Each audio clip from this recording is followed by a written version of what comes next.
Itinapon sa putikan ang dangal ni Ning habang si Gilda ay humahalakhak sa kanyang marangyang opisina. Isang basurang kontraktual na magnanakaw, sigaw ni Gilda sabay tapak sa natitirang sahod ni Ning. Ngunit hindi alam ng mapang-abusong manager ang dumi sa kanyang sapatos ay hudyat ng sarili niyang pagbagsak. Tititig si Ning papahirin ang luha at magpapasya panahon na para sa paniningil. Paano haharapin ng mapang-api ang bagsik ng katotohanan? Wala akong pakialam kung mamatay ang ina mo sa ospital. Hindi rito nagpapakain ng mga pamilyang pabigat at hindi charity institution ang Reyes Garments para hingan mo ng abuloy tuwing may magkasakit sa inyo. Ang marahas na tinig ni Gilda ay umaling-awngaw sa malamig na silid-imbakan, habang ang kakamay ni Luningning ay nanatiling nakahawak sa isang lumang reseta ng gamot na may tatak ng pampublikong ospital. Kanina pa niya pinapasadahan ng daliri ang nakasulat doon mga gamot na kailangan ng kanyang ina para sa susunod na session ng dialysis bukas ng umaga. Hawak niya rin ang isang basong tubig na balak niyang ibigay kay Gilda bilang pagpapakita ng paggalang bago sana magmakaawa. Ngunit ngayon, ang basong iyon ay naging parang yelo sa kanyang palad. Naramdaman ni Ning ang biglang panunuyo ng kanyang lalamunan, tila may malaking tinik na nakabara doon na pumipigil sa bawat hininga. Ang kanyang mga tuhod ay unti-unting nanghina nanginginig sa ilalim ng lumang maong na pantalon na ilang beses nang tinahi. Walang luha na pumatak kaagad. Ang sakit na pinakamalalim ay yaong mga hindi mahanap ang daan palabas sa mata. Ang malamig na sahig ng bodega ay tila umikot at ang ingay ng kakmakina ng pananahi sa kabilang dingding ay biglang nawala na palitan ng isang nakatutulig na katahimikan sa loob ng kanyang sariling ulo. Ang basong hawak niya ay unti-unting nadulas sa kanyang mga daliri na nawala ng pakiramdam dahan-dahang bumagsak at tumapon ang tubig sa semento na lumikha ng isang basang mantsa na mabilis na sumipsip sa alikabok ng bodega nang walang anumang tunog kundi ang lamig ng katotohanan. Hanggang kailan nga ba kailangang bayaran ng isang mahirap ang karapatang mabuhay sa mundong ito ng mga mayayaman? May halaga pa ba ang dangal kapag ang nakataya ay ang huling hininga ng taong nagbigay sa iyo ng buhay? Nakaharap si Ning kay Gilda, ang supervisor ng bodega, na nakaupo sa likod ng malaking mesa na gawa sa makintab na nara. Si Gilda na nakasuot ng makapal na kolorete sa mukha at may gintong kwintas na nagniningning sa ilalim ng fluorescent light ay hindi man lamang nag-angat ng tingin mula sa kanyang sinusulatang logbook. Parang isang hangin lamang si Ning na nakatayo doon, may dalang takot at labis na kahihiyan. "Ma'am, pakiusap po." Ang bulong ni Ning, ang kanyang boses ay nanginginig tulad ng isang tuyong dahon sa gitna ng unos. "Kahit kalahati lang po ng sahod ko ngayong linggo ang ma-advance ko, kailangan lang po talaga para sa dialysis ni nanay bukas. Kung hindi po siya maisa sa ilalim sa treatment, baka po mag-collapse ang kanyang mga bato." "Ma'am Gilda, parang awa niyo na po." Sinabi ng walang advance ang bulyaw ni Gilda sabay hambalos ng kanyang mamahaling ballpen sa mesa. Ang tunog ng pagtama ng ballpen sa kahoy ay tila isang latigo sa pandinig ni Ning. "Ang kapal din naman ng mukha mo, Luningning. Isang buwan ka pa lang na contractual dito sa packaging department. Marami ka ng hinihinging pabor. Kung hindi mo kayang tustusan ang pagkakasakit ng ina mo, huwag mo kaming istorbohin dito. Nagtatrabaho kami rito, hindi kami namimigay ng limos. Mag-o-overtime po ako, ma'am. Kahit hanggang madaling araw lilinisin ko po ang buong stockroom ng walang dagdag na bayad. Makuha ko lang po ang perang kailangan para bukas out costs." Ang patuloy na pagsusumamo ni Ning. Sa kanyang desperasyon, unti-unti siyang lumuhod sa malamig na semento. Ang kanyang dalawang kamay ay nakasangkap sa pagmamakaawa. Ang kanyang buong pagkatao ay gumuho sa sandaling iyon, ngunit wala siyang pakialam. Para sa kanyang ina, handa siyang tapakan ang sarili niyang dangal. Tumingin sa kanya si Gilda. Mula sa kanyang mataas na upuan, ang kanyang mga labi ay nakakurba sa isang mapang-aping ngiti. Sa halip na maawa, kumuha si Gilda ng isang makapal na folder ng mga lumang invoice at walang awang itinapon ito sa mukha ni Ning. Ang kakpapel ay naglipa na sa hangin, ang matatalas na dulo ng mga dokumento ay gumuhit ng isang maliit na gasgas sa pisngi ni Ning bago nagkalat sa sahig. "Ayan ang trabaho mo," ang sigaw ni Gilda habang nakaturo ang daliri sa mga nagkalat na papel. "Ayusin mo ang lahat ng iyan bago ka umuwi. At huwag na huwag mo akong madadaan sa mga luha mong pampalengke. Umalis ka sa harap ko bago ko tuluyang kanselahin ang kontrata mo rito sa Reyes Garments." Dahan-dahang gumapang sining sa sahig upang pulutin ang kaknagkalat na papel. Ang kanyang mga luha na kanina pa niya pinipigilan ay tuluyan ng pumatak na lumilikha ng maliliit na bilog sa tuyong alikabok ng bodega. Bawat papel na kanyang hinahawakan ay tila nagpapaalala sa kanya ng kanyang kawalan ng kapangyarihan. Isa-isa niyang inayos ang kakdokumento, ang kanyang kakdaliri ay nanginginig sa lamig ng silid at sa tindi ng emosyong nagpapasikip sa kanyang dibdib. Ang bawat hikbi ay pinipilit niyang lunukin dahil alam niyang sa oras na marinig siya ng iba, tatawanan lamang siya ng mga kasamahan niyang sumusunod sa layaw ni Gilda para sa sarili nilang kaligtasan. Sa gitna ng dilim at lamig ng bodega naramdaman ni Ning ang labis na kalungkutan. Inisip niya ang kanyang ina na kasalukuyang nakahiga sa masikip na ward ng ospital, naghihintay ng kanyang pagbabalik na may dalang pag-asa. Paano niya sasabihin sa kanyang ina na wala siyang dalang kahit isang kusing? Paano niya haharapin ang kanyang kapatid na si Leo na umaasa rin sa kanya? Habang pinupunasan niya ang kanyang pisngi sa pamamagitan ng likod ng kanyang kamay, muling naramdaman ni Ning ang hapdi ng maliit na gasgas na iniwan ng folder ni Gilda. Hindi iyon ang pinakamasakit. Ang pinakamasakit ay ang katotohanang sa mata ng mga taong tulad ni Gilda, ang mga katulad niyang kontraktual ay mga gamit lamang na madaling palitan at walang halaga kapag nasira na ang kanilang gamit. Sa likod ng isang malaking salansan ng kakahon ng tela, may isang pares ng kakmata, ang tahimik na nakasubaybay sa buong tagpo. Si Amihan na nakasuot ng kupas na asul na uniforme ng Laokong ay mahigpit na nakahawak sa hawakan ng kanyang mop. Ang kanyang mga kamay ay namuti sa tindi ng pagkakasangkap ng kanyang mga daliri. Bilang may-ari ng buong Reyes Garments na sanay siyang makakita ng mga ulat sa pananalapi mga chart ng produksyon at mga pulong sa kakmararangyang boardroom ng Makati. Ngunit ngayon sa unang pagkakatatag nakita niya ang totoong mukha ng kanyang kumpanya sa pinakamababang antas nito. Isang matinding puot ang gumising sa puso ni Amihan. Hindi niya akalain na sa ilalim ng pamamahala ng kataong pinagkakatiwalaan niya ay may ganitong uri ng pang-aapi na nagaganap araw-araw. Tiningnan niya ang batang babaeng sining na nakaluhod pa iyon sa sahig patuloy na nag-aayos ng kakpapel na parang walang karapatang magreklamo. Nakita ni Amihan sa kakmata ni Ning ang isang pamilyar na determination, ang determination ng isang taong lumalaban para sa kanyang pamilya, isang bagay na matagal nang nawala sa sariling buhay ng matandang may-ari. Naisa na ni Amihan na lumapit kaagad, na hubarin ang kanyang basahan at ipakita ang kanyang tunay na kapangyarihan para tapusin ang paghihirap ng batang ito. Ngunit pinigilan niya ang kanyang sarili. Alam niyang kung gagawin niya iyon ngayon, makatatakas lamang si Gilda sa pamamagitan ng kakasinungalingan at hindi niya tuluyang mabubuwag ang buong sindikato ng pang-aabuso na tila malalim na ang ugat sa planta na ito. Kailangan niyang maghintay, kailangan niyang mag-imbestiga pa, at kailangan niyang tiyakin na ang hustisya ay darating sa paraang hindi malilimutan ng sinuman. Dahan-dahang lumabas si Amihan mula sa likod ng kakahon. Ang kanyang kakhakbang ay walang nililikhang ingay sa semento. Lumapit siya kay Ning at dahan-dahang yumuko para tulungan itong pulutin ang kaknatitirang papel. Tumingin si Ning sa kanya gulat ang rumihistro sa mukha nito habang pinapahiran ang basang pisngi. "Salamat po, nanay."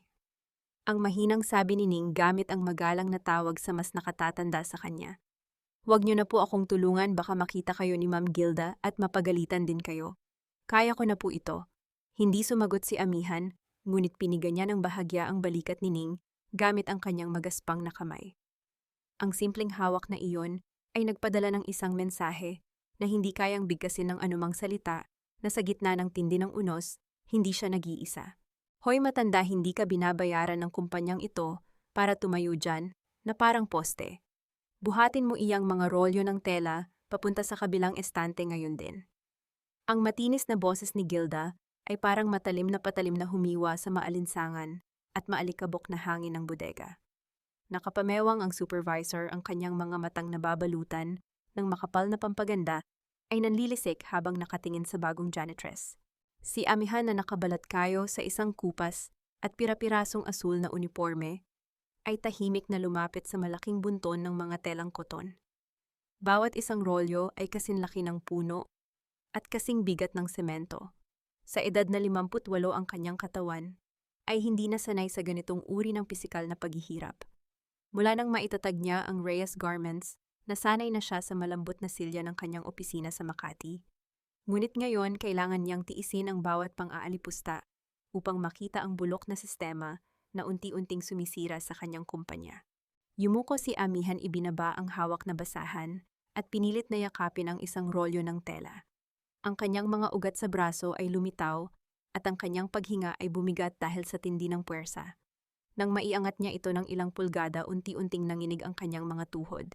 Kung ugod-ugod ka na sa sementeryo ka pumunta, huwag dito sa pabrika ko. Ang mapang-utyang halakhak ni Gilda na sinabayan ng ilang sip-sip na empleyado sa kanyang likuran. Anong hihintayin mo pa bang buhatin ko yan para sa'yo? Bilisan mo. Bago pa man tuluyang bumigay ang mga binti ni Amihan, isang pares ng maliliit, ngunit matatag na mga braso, ang sumalo sa kabilang dulo ng mabigat na tela. Ako na po, Ma'am Gilda. Hinihingal sining ang pawis ay tumatagaktak mula sa kanyang noo pababa sa kanyang namumutlang leeg. Walang pag-aalinlangan niyang inako ang buong bigat ng tela mula sa matanda. Ang mga tuhod ng dalaga ay bahagyang bumaluktot sa tindi ng bigat, ngunit pinilit niyang tumayo ng tuwid. Umirap si Gilda, ang kanyang matulis na kilay ay halos magsalubong sa inis. Bida-bida ka na naman, Luningning. Kanina lang ay umiiyak kang parang asong ulol dyan sa sahig, ngayon ay nagmamagaling ka na. Sige, buhatin mo yan hanggang sa dulo. At subukan mong isayad sa sahig ang telang iyan. Asahan mong ibabawas ko ang dumi niyan. Sa sahod mong wala na ngang natira. Tahimik na inakay ni Ning ang tela papunta sa madilim na pasilyo ng bodega. Sumunod si Amihan sa kanya, ang mga mata ng nagkukunwaring may-ari ay nakatitig sa likuran ng dalaga. Hindi makapaniwala si Amihan. Ang batang ito na ilang oras pa lamang ang nakalilipas ay dinurog ang pagkatao at ipinagkait ang karapatang isalba. Ang buhay ng ina ay heto ngayon at nagpapakamartir upang protektahan ang isang estrangherong Lao Kong. Nang makarating sila sa pinakasulok at madilim na bahagi ng bodega, ibinaba ni Ning ang tela ng buong pag-iingat. Umupo siya sa isang bakanting kahon ng karton at pilit na hinabol ang kanyang hininga. Halina po kayo rito, nanay, magpahinga po muna tayo ng ilang minuto habang wala pa si Ma'am Gilda, ang mahinang yaya ni Ning habang tinatapik ang espasyo sa kanyang tabi. Umupo si Amihan. Tiningnan niya ang kanyang mga palad na namumula at kumikirot. Bago pa siya makapagsalita, inilabas ni Ning mula sa kanyang lumang bulsa ang isang maliit na bote ng murang langis na amoy eucalyptus. Akin na po ang kamay ninyo, ang malumanay na utos ng dalaga. Kinuha ni Ning ang mga nanginginig na kamay ng matanda at nagsimulang haplusin iyon gamit ang langis. Ang init ng kanyang palad ay tila tumunaw sa yelong matagal nang bumabalot sa puso ng matanda. Bawat hagod ni Ning ay may kasamang pag-iingat, tila ba hawak niya ay isang mamahaling porselana. Pasensya na po kayo sa ugali ni Ma'am Gilda, nanay. Ang pabulong na sabi ni Ning habang patuloy na nagmamasahe. Kailangan po talaga natin magtiis. Mahirap pong mawala ng trabaho ngayon, lalo na at hindi naman po tayo nakatapos ng pag-aaral para makapili ng magandang kumpanya. Tumango na lang po kayo sa lahat ng iutos niya. Napatitig si Amihan sa maamo, ngunit pagod na mukha ng dalaga. Bakit mo ako tinulungan, Ining? Nakita kong may pinagdadaanan ka rin kanina. Bakit inako mo pa ang parusa na dapat ay sa akin? Ngumiti si Ning, isang nangiting may halong pait, ngunit puno ng katapatan. Sabi po kasi ng nanay ko, kahit daw po walang-wala tayo sa buhay, hindi po iyon sapat na dahilan para kalimutan natin ang pagiging makatao. Kung hindi po tayo magtutulungan na mga mahihirap, sino pa po ang tutulong sa atin? Tumigil si Ning sa pagmamasahe at inilagay ang bote ng langis sa sahig. Pinunasan niya ang kanyang mga kamay sa kanyang pantalon, saka humarap ng maayos kay Amihan. Ako po pala si Luningning, nanay. Ning na lang po ang itawag ninyo sa akin, ang pagpapakilala ng dalaga. Kasunod nito ay isang kilos na nagpatigil sa pagtibok ng puso ni Amihan. Kinuha ni Ning ang kanang kamay ng matanda, dahan-dahang yumuko, at idinikit ang likod ng palad nito sa kanyang noo, ang tradisyonal na pagmamano na tanda ng wagas na paggalang. Isang mainit na likido ang nagbadyang tumulo mula sa mga mata ni Amihan. Matagal na panahon na simula nang may gumawa sa kanya ng ganitong paggalang nang walang hinihinging pabor. Ang kanyang sariling mga anak na nasa Amerika ay hindi na marunong magsalita ng Tagalog, lalo pa ang magmano sa kanilang ina tuwing umuuwi siya sa malamig niyang mansyon. Sa batang ito na walang-wala natagpuan niya ang yamang matagal na niyang hinahanap. Ngunit sa pag-angat ng ulo ni Ning, dumulas ang manggas ng kanyang lumang damit. Tumambad sa paningin ni Amihan ang isang malaki at nangingitim na pasa sa pulso ng dalaga na hugis ng mahigpit na pagkakahawak ng isang malaking kamay. Bakit may pasa ka sa pulso ng sino ang gumawa niyan sa iyo? Ang mabilis at puno ng pag-aalalang tanong ni Amihan. Agad na nanlaki ang mga mata ni Ning. Mabilis niyang hinila pababa ang kanyang manggas at iniiwas ang kanyang tingin. Wala po ito, nanay. Tumama lang po ako sa gilid ng mga bakal na estante kanina habang nagbubuhat. Wala po ito. Alam ni Amihan ang hitsura ng taong nagsisinungaling para magtago ng takot. Hindi iyon galing sa pagbangga. May ibang demonyong bumabagabag sa buhay ng batang ito sa labas ng pabrika at nararamdaman niyang may kinalaman ito sa perang pilit nitong inuutang kanina para sa ospital. Bago pa man makapagtanong muli si Amihan, isang malamig na hangin ang pumasok sa silid. Nakatayo sa hamba ng pinto si Gilda, nakahalukip-kip ang mga braso at may malademonyong ngiti na nakaguhit sa kanyang mga labi. Ang mga mata nito ay nanliliit na parang ahas na nakatitig sa kanyang mga biktima. Ang nagkakaisa ang mga hampas lupa sa pagliliwaliw ang matalim na panunuya ni Gilda. Ano ito, Paspa? Sa gitna ng oras ng trabaho. Siguraduhin ninyong malinis ang buong bodega pati na ang mga banyo ng mga opisyal bago kayo umuwi. Kung may makita akong kahit isang butil ng alikabok kayong dalawa, ang magpapalipas ng gabi rito. Sa loob na nakakandado at walang ni isang sentimong bayad, kinagat ni Ning ang kanyang ibabang labi, nanginginig na tumango at mabilis na tumayo upang kunin ang walis. Ngunit si Amihan ay nanatiling nakaupo ng ilang segundo. Unti-unti niyang inangat ang kanyang paningin at sinalubong ang mga mata ni Gilda. Walang takot, walang pangamba. Isang kalmadong pagtitig na nagtataglay ng libu-libong paniningil na malapit nang dumating. Ang matinding singaw ng tanghaling tapat ay tila tumatagos sa manipis na bubong na yero ng lumang bodega. Sa isang madilim at maalikabok na sulok, malayo sa mapang-aping mga mata ni Gilda, dahan-dahang binuksan ni Ning ang kanyang baunan. Isang lumang plastik na lalagyan ng kupas na ang kulay at may lamat sa takip. Umupo si Amihan sa ibabaw ng isang patag na karton sa tabi ng dalaga, pinagmamasdan ang bawat kilos nito. Mula sa baunan ay sumingaw ang amoy ng malamig na kanin na namuuna sa pagkakadikit-dikit at 3 maliliit na isdang tuyo na sunog ang mga gilid.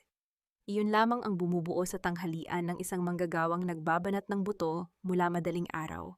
Kinuha ni Ning ang takip ng baunan, ginawa itong pansamantalang plato at naglagay ng masaganang hati ng kanin. Pagkatapos maingat niyang inilipat ang 2 isdang tuyo doon habang ang isang pinakamaliit na isda ay naiwan sa kanyang sariling lalagyan. Inabot niya ang takip kay Amihan na may kasamang matamis at dalisay na ngiti. Kain po tayo, nanay. Ang masayang paanyaya ni Ning na tila ba ang inihahain niya ay isang malaking piging. Pasensya na po kayo, ito lang po ang nakayanan kong lutuin kaninang umaga bago pumasok. Nakalimutan ko po kasing bumili ng itlog kagabi. Tinitigan ni Amihan ang inabot na pagkain. Bilang isang bilyonaryang may-ari ng korporasyon, ang kanyang mga tanghalian ay madalas na binubuo ng mga mamahaling steak sariwang seafood na inangkat pa mula sa ibang bansa at alak na nagkakahalaga ng libu-libong piso.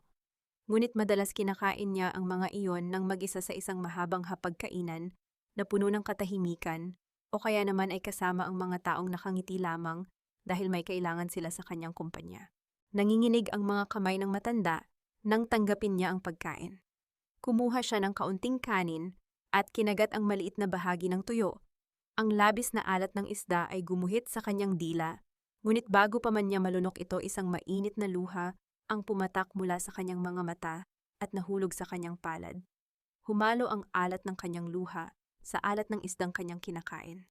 Ito ang pinakamasarap na pagkaing natikman niya sa loob ng napakaraming taon dahil ito ang unang pagkakataon na may naghati sa kanya ng biyaya nang walang hinihinging kapalit at mula pa sa isang taong halos wala na ring matira para sa sarili. Bakit ka umiiyak, nanay? Hindi po ba ninyo gusto siyan? Ang nag-aalalang tanong ni Ning handa na sanang ibalik ang pagkain sa kanyang baunan. Gusto po ba ninyong ibili ko kayo ng pandesal sa labas? May barya pa po ako rito. Agad na umiling si Amihan, pilit nang ngumingiti habang pinupunasan ang kanyang pisngi gamit ang likod ng kanyang kamay. Hindi ineng, masarap, napakasarap.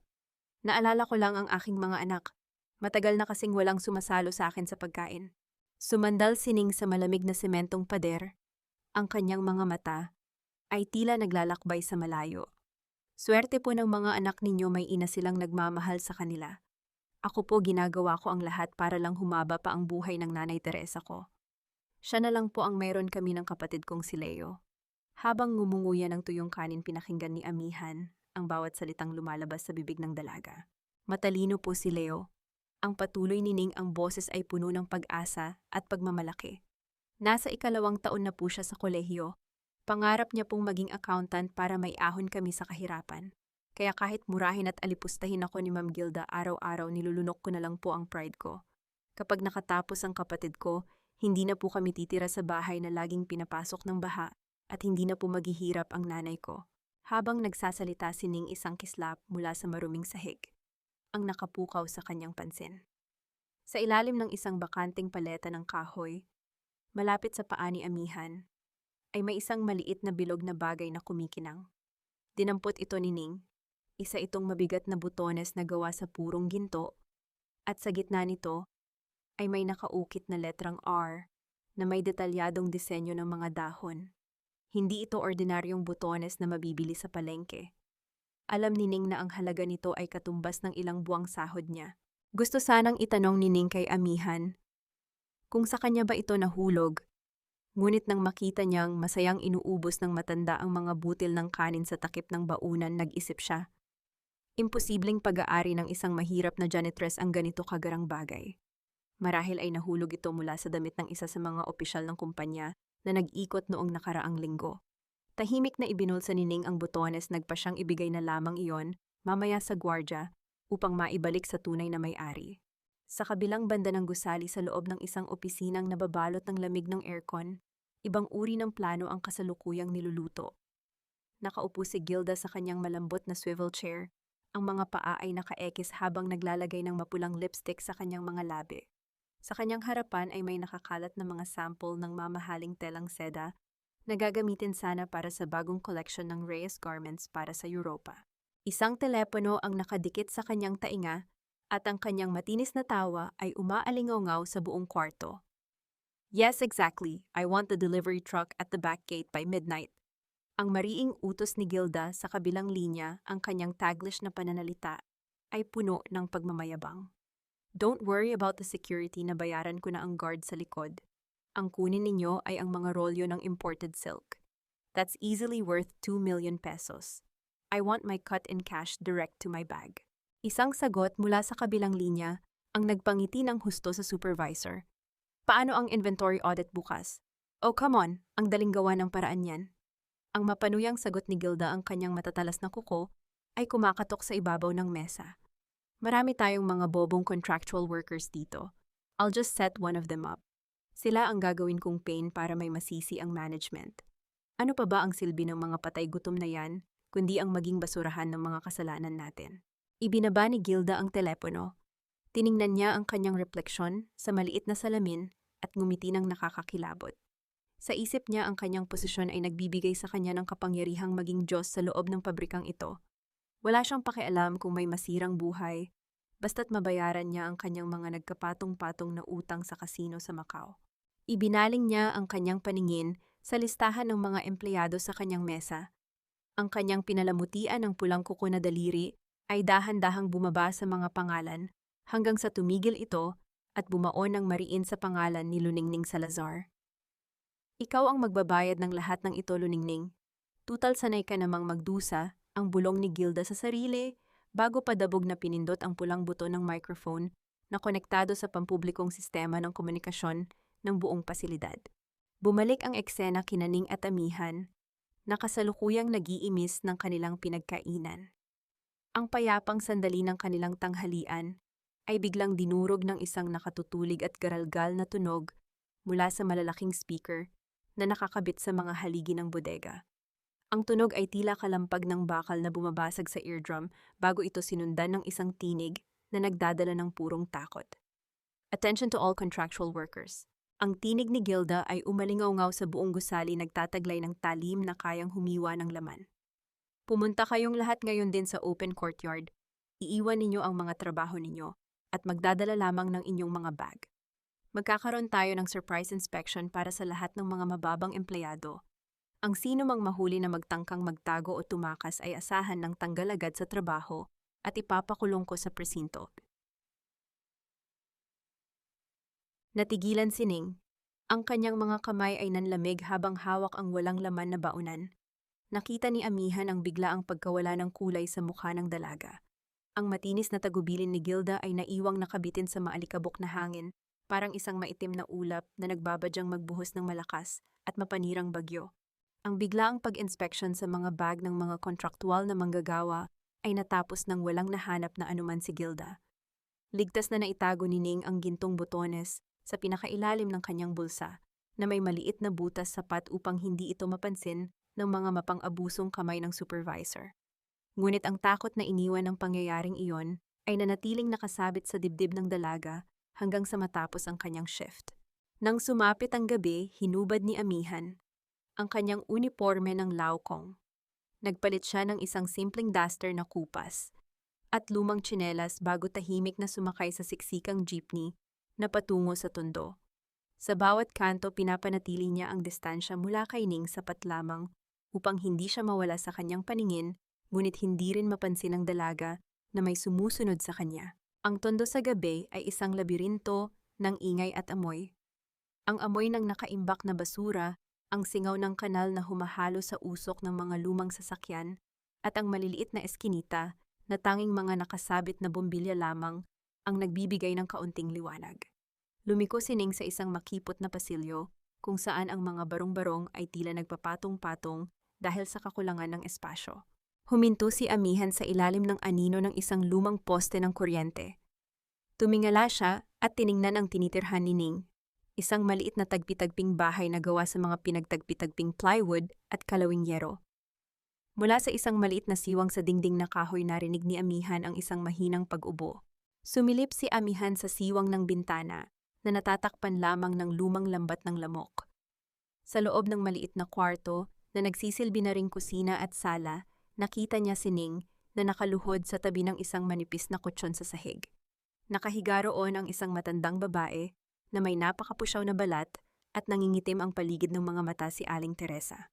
Maingat na kumuha si Ning ng maligamgam na tubig mula sa isang plastik na mangkok at sinimulang punasan ang mga braso at binti ng kanyang ina.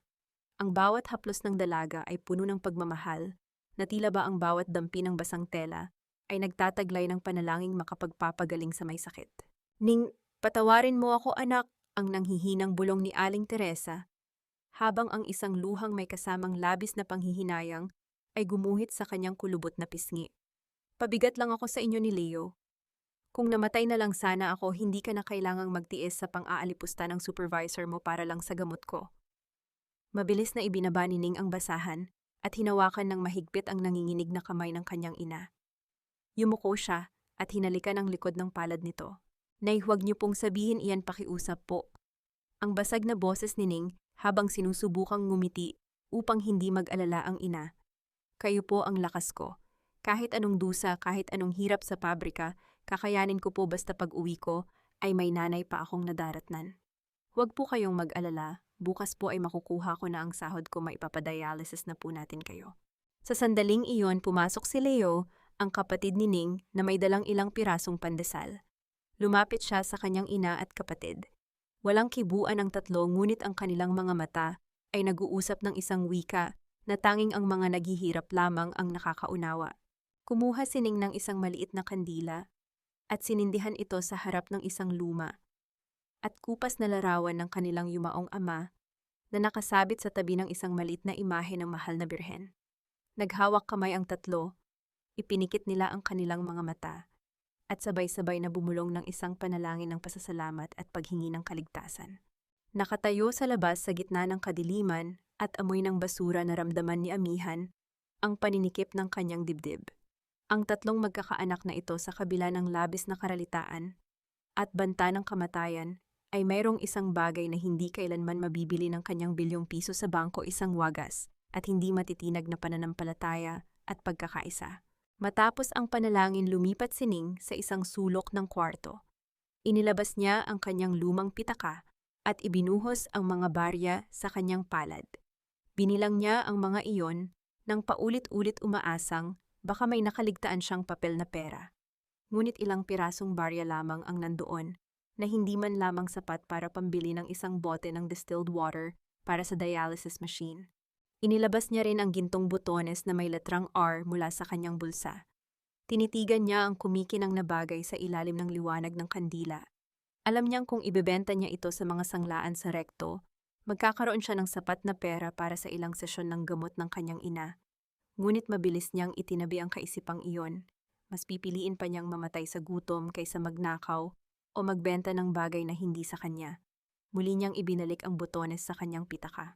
Biglang naputol ang katahimikan ng gabi nang marinig ang mabibigat na hakbang ng mga bota na lumalapit sa marupok na pintuan ng bahay ni Ning.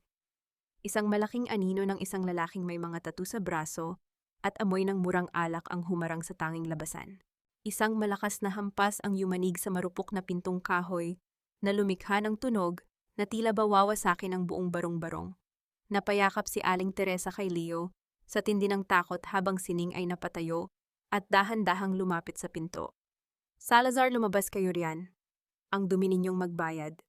Ang pasigaw na bulyaw ng lalaki mula sa labas na sinundan ng isa pang malakas na pagbayo sa pinto. "Nasaan ang interes para sa buwan na ito? Huwag kayong magtago sa loob." Dahan-dahang binuksan ni Ning ang pinto, pilit na pinatatatag ang kanyang sarili sa harap ng kilalang nagpapautang sa kanilang lugar. "Kuya, pakiusap po, huwag po kayong sumigaw. May sakit po ang nanay ko. Bukas na bukas po kapag nakuha ko ang sahod ko sa pabrika, ibibigay ko po sa inyo ang interes." Tumingin ng masama ang lalaki kay Ning sabay dura sa lupa, na muntik nang tumama sa tsinelas ng dalaga.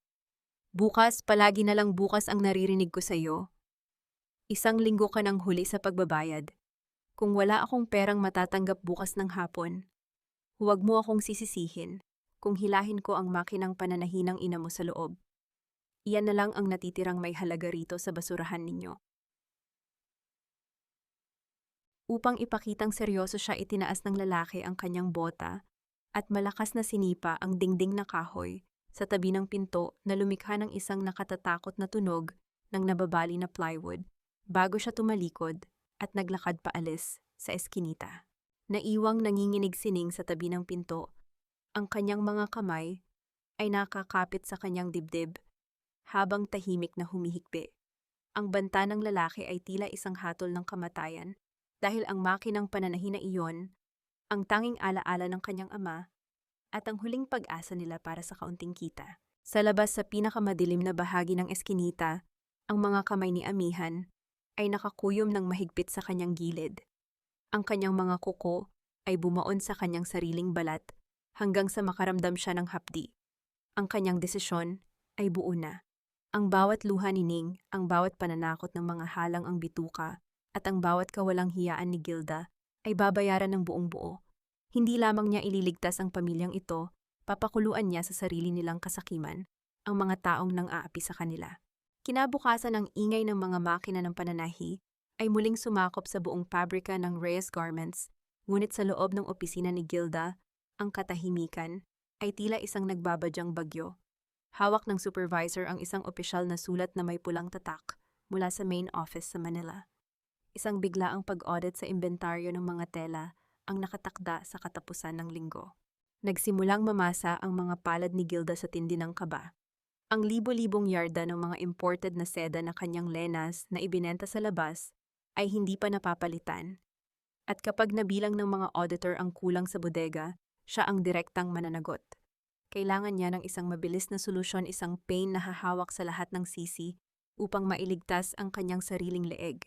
Pinindot ni Gilda ang intercom at ipinatawag si Ning sa kanyang opisina. Pagkalipas ng ilang minuto, pumasok ang dalaga, halatang kulang sa tulog at pagod mula sa pag-aalaga sa kanyang ina kagabi at sa takot sa nagbabantang paniningil ng pautang. "Ma'am Gilda, ipinatawag niyo po ako," ang magalang na tanong ni Ning habang nakatayo sa tapat ng mesa. Hindi siya tiningnan ni Gilda, sa halip ay padabog nitong inilapag ang isang makapal na salansan ng mga blankong papel ng inventaryo sa ibabaw ng mesa. "Pumirma ka rito, Luningning. Lahat ng mga pahinang ito kailangan ng pirma mo bilang nakatalagang tagapak sa Hilera B. Napakunot noo sining. Tiningnan niya ang mga papel na walang anumang nakasulat na numero o listahan ng mga tela. Pero Ma'am Gilda Blanco po ang mga pahinang ito. At hindi ko pa po nabibilang ang mga bagong rolyo ng seda na dumating kagabi. Baka po magka-error kapag pumirma ako ng hindi nabeberipika ang aktwal na bilang. Biglang tumayo si Gilda, ang kanyang mga kamay ay itinukod sa mesa habang dahan-dahang lumalapit ang kanyang mukha kay Ning. Ang kanyang boses ay naging mababa, ngunit puno ng pananakot.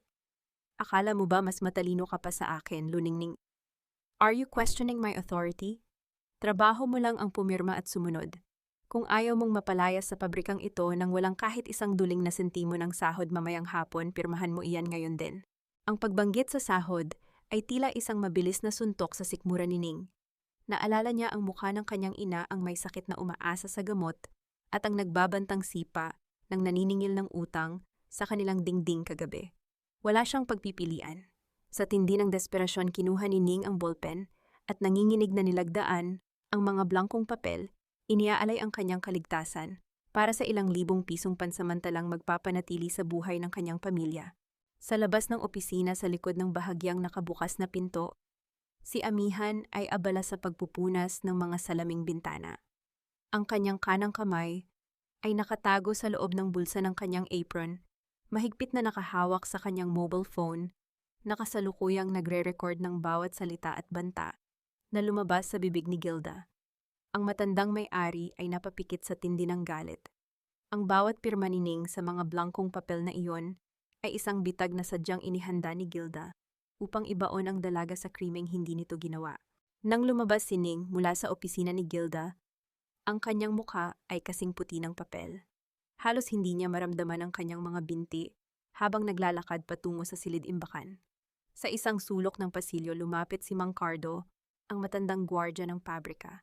May dala siyang isang malamig na plastik na bote ng tubig at iniabot ito kay Ning. Uminom ka muna, Ning. Ang mahinang sabi ni Mang Cardo, ang kanyang boses ay puno ng pag-aalala ng isang ama. Nakita ko ang pagpasok mo sa opisina ni Gilda. Mag-iingat ka sa mga pinapapirmahan ng babaeng iyon sa'yo. May masamang amoy ang mga transaksyon dito nitong mga nakaraang linggo. Huwag kang basta-basta magtitiwala. Niyakap ni Ning ang malamig na bote ng tubig sa kanyang dibdib. Ramdam ang kaunting ginhawa mula sa tanging taong nagpakita sa kanya ng kabutihan, bukod sa bagong janitress. Salamat po, Mang Cardo, pero wala po akong magagawa. Kailangan ko pong makuha ang sweldo ko mamaya para sa nanay ko. Sumapit ang hating gabi. Ang buong pabrika ay tahimik na at karamihan sa mga manggagawa ay nakauwi na. Ngunit sa likod ng bodega, sa madilim na bahagi, kung saan walang mga ilaw, isang malaking truck na walang plaka ang dahan-dahang pumasok sa gate. Ang mahinang ugong ng makina nito ay nagpayanig sa semento, ngunit sapat lamang upang hindi magising ang buong compound. Ilang mga lalaki ang mabilis na nagkarga ng mga natitirang rolyo ng mamahaling seda mula sa Hilera B papunta sa likod ng truck. Si Gilda ay nakatayo sa tabi ng pintuan, binibilang ang bawat rolyo na isinasakay. Sining na naantalang umuwi dahil tinapos pa ang paglilinis sa mga banyo. Upang hindi magalit si Gilda ay narinig ang mga kaluskos mula sa kabilang bahagi ng bodega. Sa takot na baka may mga magnanakaw, dahan-dahan siyang sumilip sa pagitan ng mga metal na estante.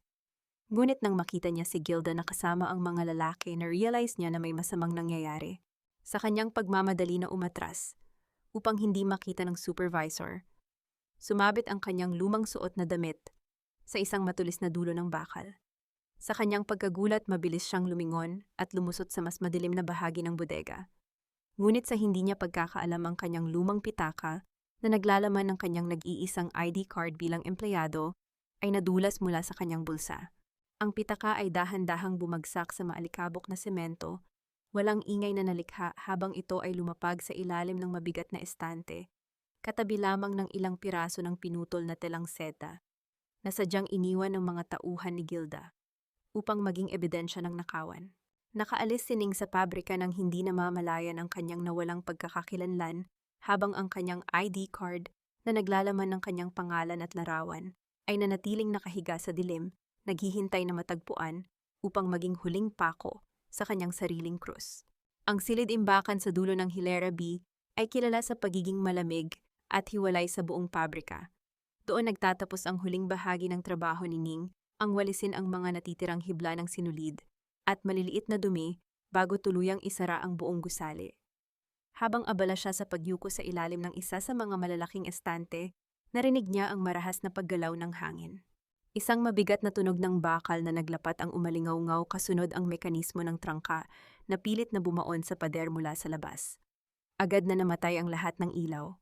Ang buong paligid ay nabalot ng purong kadiliman na tila ba isang maitim na kumot ang biglang ibinato sa kanyang ulo. Tulong may tao papurito, abong ng ismam. Tumakbo si Ning patungo sa pintuan. Hinampas niya ang kanyang mga palad sa malamig na bakal hanggang sa mamanhid ang kanyang mga daliri at magdugo ang kanyang mga kuko. Ngunit walang sumasagot. Ang tanging sumalubong sa kanya ay ang sarili niyang tinig na bumabalik mula sa mga pader ng bodega. Alam ni Gilda na nandoon pa siya. Ito ay hindi isang aksidente. Ito ay isang sadyang pagkulong upang ihiwalay siya at gawing biktima ng dilim. Humilig si Ning sa pinto, dahan-dahang nadulas pababa hanggang sa mapaupo siya sa malamig na semento. Ang kadiliman ay tila isang buhay na nilalang na dahan-dahang sumasakal sa kanyang hininga. Pumasok ang lamig sa kanyang mga buto at kasabay nito ang matinding paninikip ng kanyang dibdib. Lord, pakiusap po, huwag muna ngayon, ang bulong ni Ning habang ang kanyang mga kamay ay nakahawak sa kanyang leeg, naghahanap ng hangin. Naalala niya ang kanyang ina na kasalukuyang naghihintay sa kanya sa malamig na ospital. Naalala niya si Leo na walang ibang maaasahan kundi siya. Kung makukulong siya rito hanggang kinabukasan, paano ang dialysis ng kanyang ina? Ang kawalan ng pag-asa ay tila isang mabigat na bato na nakapatong sa kanyang dibdib na nagpapahirap sa bawat munting hininga na kanyang sinusubukang kunin. Sa kabilang bahagi ng pabrika si Amihan ay hindi pa umuuwi. Alam niyang may masamang balak si Gilda matapos makita ang naganap na nakawan ng tela kanina. Nang mapansin niyang patay na ang mga ilaw sa Hilera B, ngunit hindi pa lumalabas si Ning sa main gate, naramdaman niya ang matinding kaba. Mabilis siyang naglakad patungo sa silid-imbakan. Hawak ang kanyang master key na nagbibigay daan sa kanya sa bawat sulok ng kanyang sariling ari-arian, maingat niyang ipinasok ang susi sa trangka. Sa gitna ng katahimikan ang dahan-dahang pag-ikot ng mekanismo, ay lumikha ng isang tunog ng kaligtasan. Nang bumukas ang pinto, isang manipis na liwanag mula sa pasilyo, ang pumasok sa madilim na silid na tumama sa nanghihinang katawan ni Ning na nakasandal pa rin sa semento. Ning nang pabulong na tawag ni Amihan habang mabilis na lumuluhod sa tabi ng dalaga. Sa tindi ng takot at lunas na naramdaman, hindi na nag-isip si Ning. Itinapon niya ang kanyang mga braso sa leeg ng matanda at niyakap ito ng napakahigpit. Ang init ng katawan ni Amihan ay tila isang silong sa gitna ng nagngangalit na bagyo. Ang kanyang mabilis na paghinga ay unti-unting kumalma at ang bawat hikbi ay naging mas mahina habang hinahaplos ng matanda ang kanyang likod. Nandito na ako, Ineng. Huwag kang matakot, hindi kita iiwan. Ang bulong ni Amihan, ang kanyang boses ay puno ng katatagan at pagmamahal na matagal nang hindi naririnig mula sa kanya. Habang inaalalayan ni Amihan si Ning, na tumayo na pansin ng matanda ang mesa ng supervisor na malapit sa pintuan ng silid-imbakan.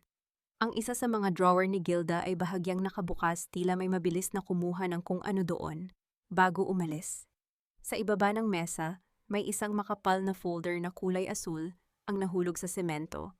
Maingat na yumuko si Amihan at pinulot ang folder. Nang buksan niya ito, sa ilalim ng manipis na liwanag tumambad sa kanyang mga mata ang isang sulat kamay na listahan ng mga pangalan ng tao, mga numero ng telepono, at mga halaga ng yarda ng imported na seda, nakatabi ng mga halaga ng pera. Ito ang lihim na talaan ng mga illegal na transaksyon ni Gilda, ang katibayan ng kanyang mga pagnanakaw sa kumpanya. Mabilis na itinago ni Amihan ang folder sa loob ng kanyang cleaning apron. Ngunit bago pa man sila makahakbang palabas ng bodega, isang tunog ng mabibilis na hakbang ng mga bota at mabababang bulong ang narinig mula sa kabilang dulo ng mahabang pasilyo. Sigurado ka bang nandyan pa ang hampas lupa? Buksan mo ang pinto, huliin natin siya habang hawak ang mga ebidensya. Ang marahas na boses ni Gilda na papalapit ng papalapit. Ang mga sinag ng malalakas na flashlight ay nagsimulang gumuhit sa mga pader ng bodega na tila mga daliri ng liwanag na naghahanap ng kanilang biktima. Nakakulong sina Amihan at Ning sa tapat ng pinto. Kung lalabas sila, makikita sila ng grupo ni Gilda. Kung babalik naman sila sa loob ng silid-imbakan, tuluyan silang mahuhuli na walang matatakasan. Ang matatalas na liwanag ng mga flashlight ay dahan-dahang lumalapit na nagiiwan ng mga mahahabang anino sa dingding papalapit ng papalapit sa kanilang kinatatayuan. Sa pamamagitan ng mabilis na paggabay ni Amihan sa mga madidilim na pasilyo ng emergency exit, na siya lamang ang may hawak ng susi. Nakalabas sila ni Ning sa pabrika bago pa man marating ng mga flashlight ni Gilda ang pintuan ng silid-imbakan. Ngunit ang kaligtasan ng gabing iyon ay pansamantala lamang dahil ang tunay na patibong ay inihanda ni Gilda para sa pagsikat ng araw. Kinaumagahan, isang hindi pangkaraniwang tension ang bumabalot sa buong Reyes Garments. Ang lahat ng mga kontraktual na manggagawa ay pinatigil sa kanilang mga gawain at pinatitipon sa pangunahing bulwagan. Sa gitna ng entablado, nakatayo si Gilda. Ang kanyang mukha ay puno ng galit na pilit niyang ipinapakita sa lahat, habang katabi niya ang dalawang opisyal ng audit mula sa main office. Sino sa inyo ang may lakas ng loob na pumasok kagabi sa bodega? Ang pasigaw na tanong ni Gilda. Ang kanyang tinig ay umalingaw-ngaw sa buong bulwagan, na binalot ng matinding katahimikan. 3 rolyo ng imported na seda na nagkakahalaga ng daan-daang libong piso ang nawawala. Isang pagnanakaw ang naganap sa ilalim ng aking pamamahala at hindi ko hahayaang makatakas ang salarin. Nagbulong-bulungan ang mga manggagawa, bawat isa ay natatakot na mapagbintangan. Sa likod ng linya, tahimik na nakatayo si Amihan. Ang kanyang mga kamay ay nakahawak sa kanyang walis, habang matalim na nakatitig kay Gilda. Naglakad si Gilda pababa mula sa entablado, dahan-dahang lumalapit sa direksyon ni Ning. Mula sa kanyang bulsa, inilabas niya ang isang lumang pitaka at itinaas ang isang ID card na may nakasulat na pangalan ni Luningning Salazar. Ayan, iyan ang ebidensya ng ating magnanakaw, ang malakas na deklarasyon ni Gilda habang ipinapakita ang ID card sa lahat ng tao. Natagpuan ito ng ating mga tagalinis sa ilalim mismo ng estante kung saan nawala ang mga seda kagabi pagkatapos ng oras ng trabaho. Ano ang paliwanag mo rito, Luningning? Napaatras si Ning. Ang kanyang kamay ay mabilis na humawak sa kanyang bulsa na may butas. Napagtanto niyang wala na nga ang kanyang pitaka doon. Ma'am Gilda, hindi po ako ang kumuha niyan. Nawala ko po ang pitaka ko kagabi bago ako umuwi. Hindi po ako magnanakaw. Nawala, napakagandang dahilan. Ang panunuya ni Gilda habang nakataas ang kanyang kilay. So umamin ka ring bumalik ka rito kagabi pagkatapos ng shift mo. Anong ginagawa mo rito kung hindi ka nagnanakaw? Ipinasara niyo po ako sa loob ng silid-imbakan, Ma'am Gilda. Ang depensa ni Ning, ang kanyang boses ay nanginginig ngunit puno ng pagnanais na ipagtanggol ang kanyang sarili. Pinatayan ninyo ako ng ilaw at ikinandado ang pinto mula sa labas. May nagligtas lang po sa akin kaya ako nakalabas. Naningket ang mga mata ni Gilda. Lumapit pa siya ng husto kay Ning. Sino-sinong nagligtas sa iyo? Sabihin mo ang pangalan para mabeberipika natin dito sa harap ng mga auditor. Kung wala kang maibigay na pangalan, ibig sabihin ay gawa-gawa mo lang ang kwentong iyan para pagtakpan ang krimen mo. Tumingin si Ning sa likuran ng bulwagan kung saan nakatayo si Amihan. Nakita niya ang bahagyang pag-iling ng matanda, ngunit alam ni Ning sa kanyang puso na kung sasabihin niya ang pangalan ng matandang Laokong, tiyak na tatanggalin ito ni Gilda sa trabaho at gagawing impyerno ang buhay nito. Sa tindi ng kanyang utang na loob at pagmamahal sa matandang nagpakita sa kanya ng kabutihan, itinikom ni Ning ang kanyang mga labi. Hindi ko po masasabi ang kanyang pangalan, Ma'am Gilda. Ang mahinang tugon ni Ning, ngunit may katatagan sa kanyang mga mata. Pero sumusumpa po ako sa harap ng Diyos at sa harap ng aking may sakit na ina, wala akong kinuha kahit isang hibla ng tela. Walang testigo, magnanakaw ka talaga, Luningning. Ang sigaw ni Gilda sabay balaling sa mga auditor. Gagawa-gawa ng kwento para makaiwas sa batas. Bago pa man makapagsalita ang mga auditor, isang gwardya ang humakbang pasulong mula sa gilid ng pintuan. Si Mang Cardo, ang kanyang mga kamay ay bahagyang nanginginig sa tindi ng kaba, ngunit ang kanyang mukha ay nagtataglay ng isang hindi matitinag na desisyon. Ma'am Gilda, nakita ko po si Ning na umuwi kagabi. Ang pahayag ni Mang Cardo, ang boses ay sapat na malakas para marinig ng lahat. Bago po isara ang main gate, nakita ko siyang lumabas at wala siyang dalang kahit anong malaking supot o bag. At alam kong hindi kayang gawin ni Ning ang magnakaw. Siya ang pinakamatapat na manggagawang kilala ko rito. Tumingin ng matalim si Gilda kay Mang Cardo, ang kanyang mukha ay namula sa galit dahil sa pagharang ng gwardya sa kanyang plano. Mag-ingat ka sa mga sinasabi mo, Cardo, guard ka lang dito, huwag mong pakialaman ang investigasyon ko kung ayaw mong sumama sa kanya sa pagkawala ng trabaho. Matapos ang mainit na pagpupulong, pansamantalang sinuspinde si Ning habang patuloy ang investigasyon ng mga auditor. Nang sumapit ang gabi, bumalik si Ning sa kanyang maliit na kwarto sa Tondo, pasan-pasan ang tila buong bigat ng daigdig. Naupo siya sa sahig sa tabi ng kanyang natutulog na ina, nag-iisip kung paano niya haharapin ang bukas na walang trabaho at may nakabitin na kaso ng pagnanakaw. Sa gitna ng kanyang malalim na pag-iisip, narinig niya ang isang mahinang kaluskos sa ilalim ng kanyang pintuan. Isang puting sobre ang dahan-dahang isiniksik mula sa labas, papasok sa loob ng kwarto. Mabilis na tumayo si Ning at binuksan ang pinto, ngunit wala ng tao sa madilim na eskinita, kundi ang malamig na hangin ng gabi. Nang buksan niya ang sobre sa ilalim ng liwanag ng kandila, nanlaki ang kanyang mga mata. Naglalaman ito ng makapal na salansan ng mga papel na pera sapat upang ibayad sa interes ng utang at pambili ng gamot ng kanyang ina para sa susunod na 2 linggo. Walang anumang sulat o pangalan sa loob ng sobre, isang lihim na biyaya na dumating sa oras ng kanyang pinakamatinding pangangailangan. Ngunit bago pa man makaramdam ng tuluyang ginhawa si Ning, ang kanyang lumang telepono ay biglang sumigaw sa tindi ng tunog. Ito ay isang tawag mula sa sekretarya ni Gilda. Luningning sinabi ni Ma'am Gilda, kapag hindi mo binalik ang halaga ng 3 rolyo ng seda bago sumapit ang katapusan ng linggo, tuluyan ka na niyang ipapakulong sa presinto. Ihanda mo na ang sarili mo sa likod ng rehas. Ibinaba ang telepono.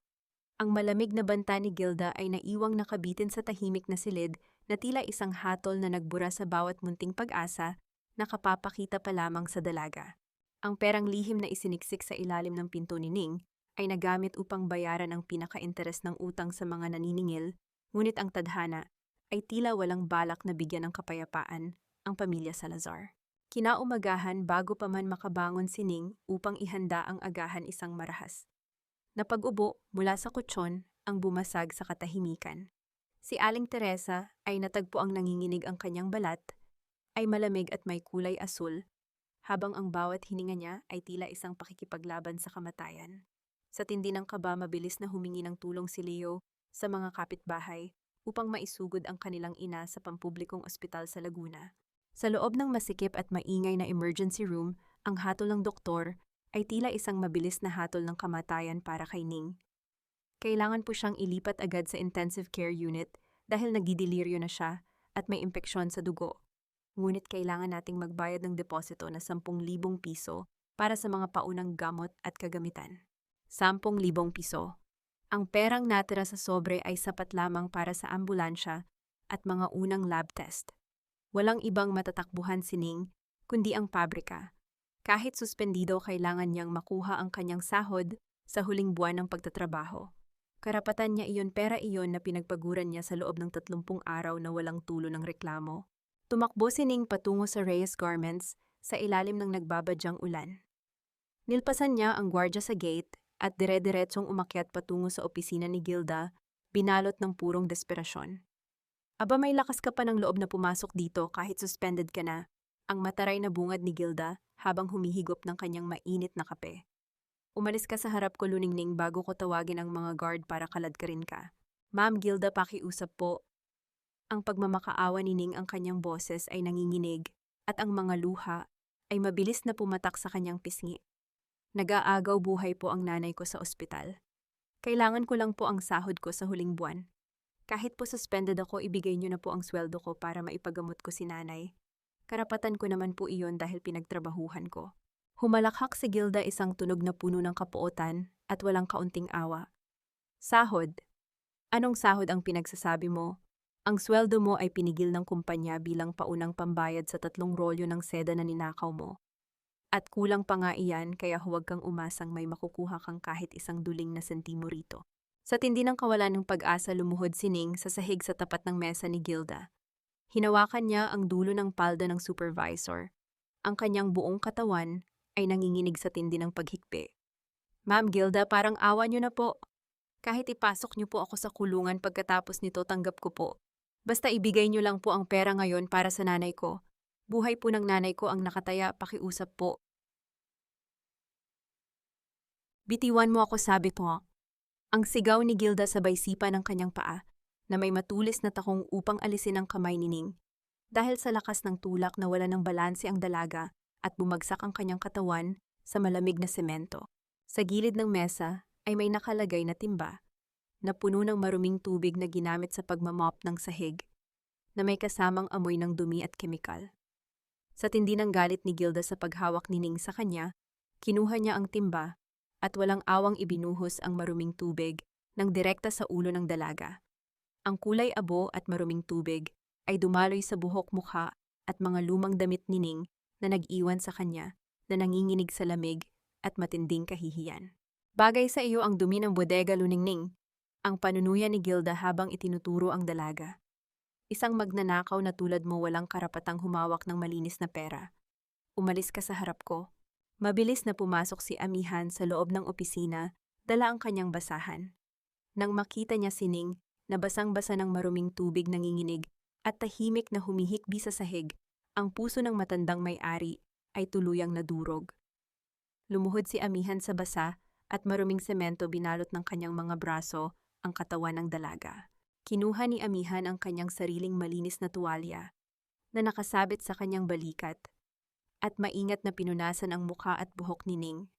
Sa unang pagkakataon, bumulong si Amihan sa isang boses na puno ng pagmamahal ng isang tunay na ina. Tahan na aking anak. Huwag mong hayaang sirain ka ng kanilang kasamaan. Nandito ako, tiyang bulong ni Amihan habang pinupunasan ang bawat patak ng maruming tubig sa pisngi ni Ning. Tumayo si Amihan.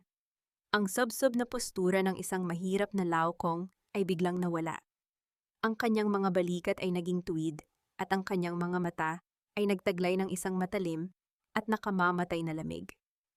Lumabas siya ng opisina ng ilang sandali, inilabas ang kanyang telepono at tumawag sa kanyang pinagkakatiwalaang legal advisor sa Manila. Santing ang mariing utos ni Amihan, ang kanyang tinig ay nagtaglay ng kapangyarihang may-ari na matagal nang hindi naririnig mula sa kanya. Ihanda mo ang mga nangungunang abogado ng pamilya Reyes. Gusto kong bawiin ang pamamahala sa Laguna Branch bukas ng umaga. At siguraduhin mong walang makatatakas na kahit sino sa mga kasangkot sa pagnanakaw at pang-aabuso rito. Nang bumalik si Amihan sa opisina, nakita ni Gilda ang kanyang pagtulong kay Ning. At ikaw naman, matandang lao, kung sino ang nagbigay sa iyo ng karapatang pumasok dito. Nang walang pahintulot, guard, kalad ka rin ninyo ang dalawang basurang ito palabas ng kumpanya ngayon din. Kinuha ng mga bantay na tauhan ni Gilda ang mga braso ni Ning at Amihan at marahas silang kinaladkad patungo sa main gate. Padabog ding itinapon ni Gilda ang lumang canvas bag ni Ning na naglalaman ng kanyang mga personal na gamit. Ang bag ay lumipad sa maulan at madilim na hangin ng hapon bago marahas na bumagsak sa isang malalim na vungnok mo daw mo sa labas ng gate ng pabrika. Ang tahi ng lumang bag ay tuluyang napunit at ang mga walang laman na kahon ng gamot ng kanyang ina ay nagkalat lumutang sa maruming putik ng kalsada. Ang ulan ay patuloy na pumatak ng mahina na tila ba nakikiramay sa bigat ng hanging nakapalibot sa bakuran ng pabrika.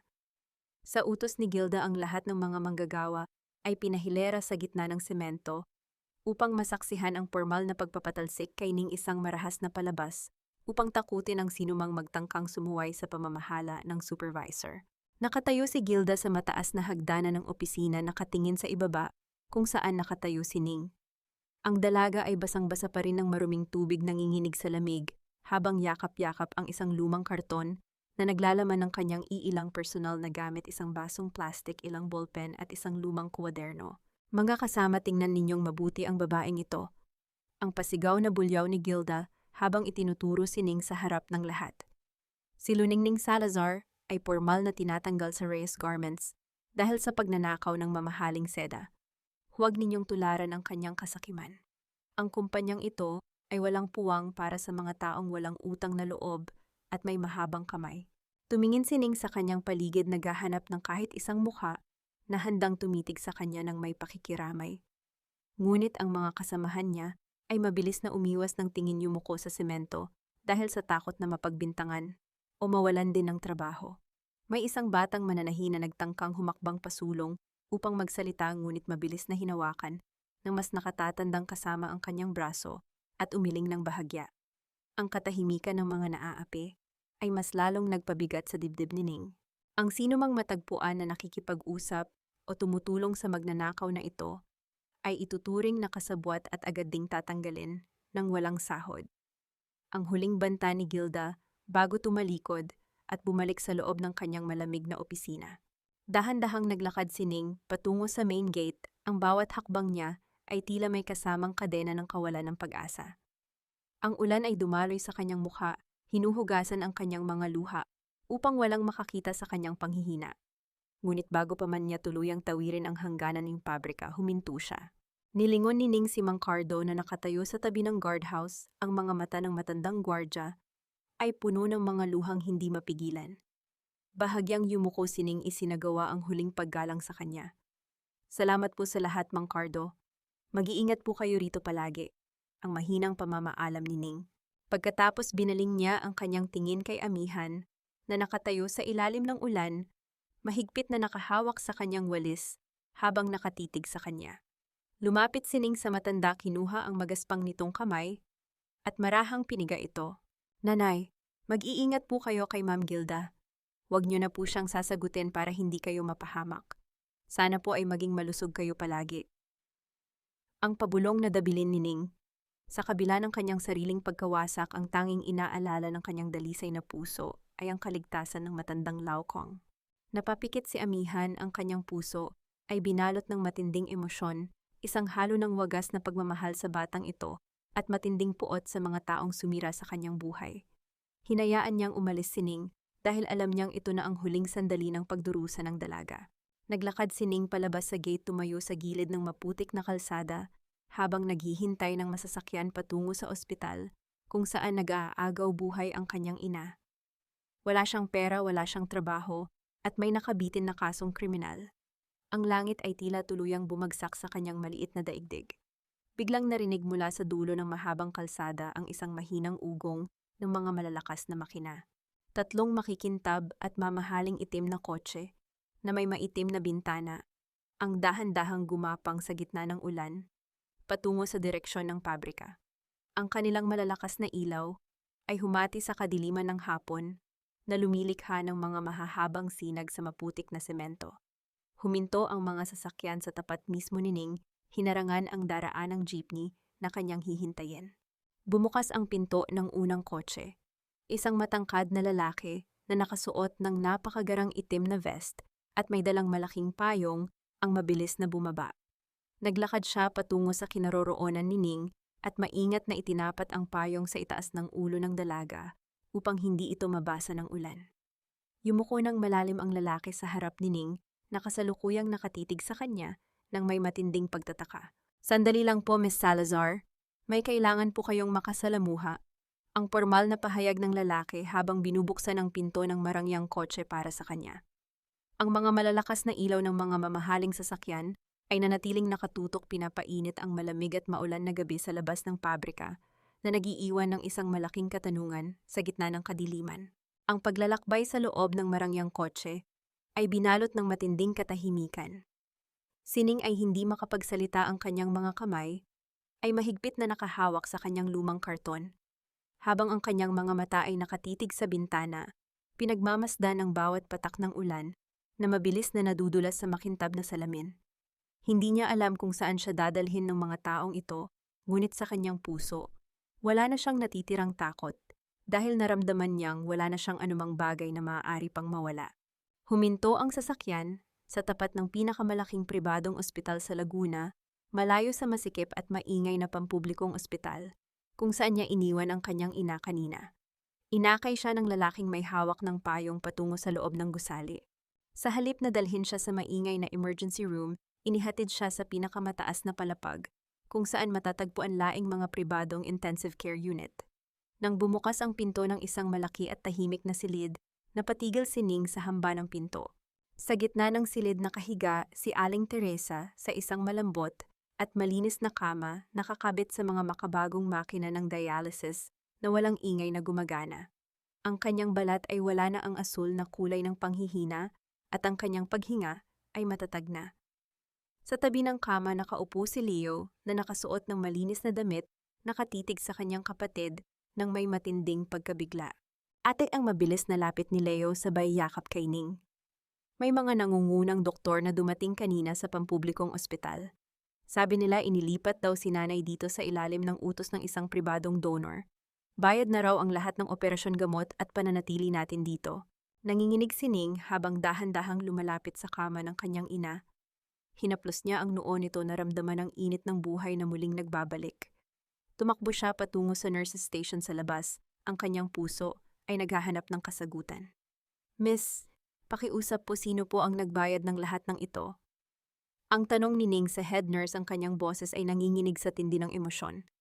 Wala po kaming perang pambayad sa ganitong karangyang kwarto. Ngumiti ng malumanay ang head nurse at inabot sa kanya ang isang folder ng mga dokumento ng pagkakakilanlan ng pasyente. Huwag po kayong mag-alala, Miss Salazar. Ang lahat ng gastusin ay inayos na ng isang pribadong kinatawan ng aming pamamahala. Ang pangalan po na nakasulat sa resibo ng pagbabayad ay isang kaibigan.